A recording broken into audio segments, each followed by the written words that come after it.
So we have 4WD Sport.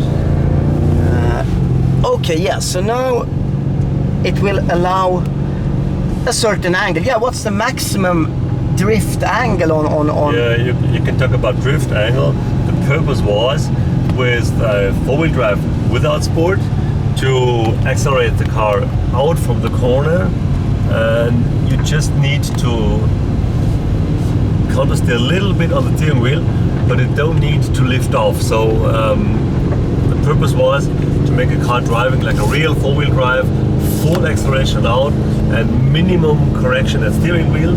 And 4-wheel drive sport, the difference is you need to correct at the steering wheel and also on throttle, so half the way to a 2-wheel drive car. So more driver effort, but also more feeling like a 2-wheel driven car. But always oversteer and never understeer. Always oversteering. All modes are always oversteering. So the tendency is always oversteering, but in a difference. And the amount of oversteer is the angle, or is that more than on the regular M5? It's more oversteer. Of course, yeah. No, 4WD Sport, it's of course more.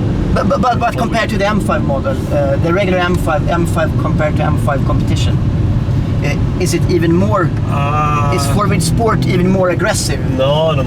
We did just react on the changes in damper settings, spring settings. So tuned it to that. Okay, matched it. The car isn't more aggressive, but the rear axle reacts a little bit more. It's a little bit more neutral of the car, and that was the reason we reacted to our settings to provide almost the same behavior than on the standard M5, but with different chassis settings. Stiffer upper bar on the rear. It's about 10% stiffer springs.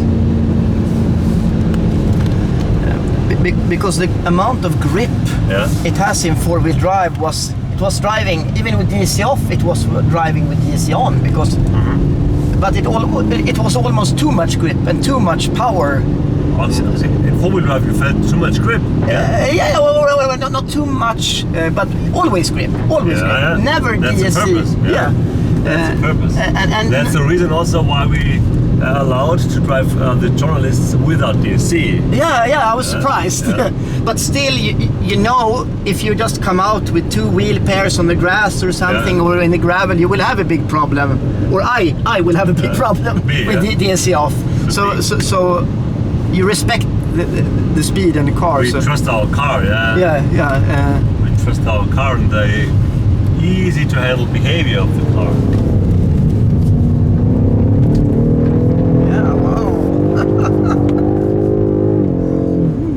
Now it feels like an old M5. It's more or less a drift, but it's more damped. That's the difference to the 2-wheel drive mode. Yeah. You can drift, but the reactions of the car aren't as fast as a 2-wheel drive car. That's the main difference. So we switch to 2-wheel drive. I'll show you the difference. It's the rear end is much faster. The reaction of the rear end is much more faster because the front axle doesn't help at all. For example, here.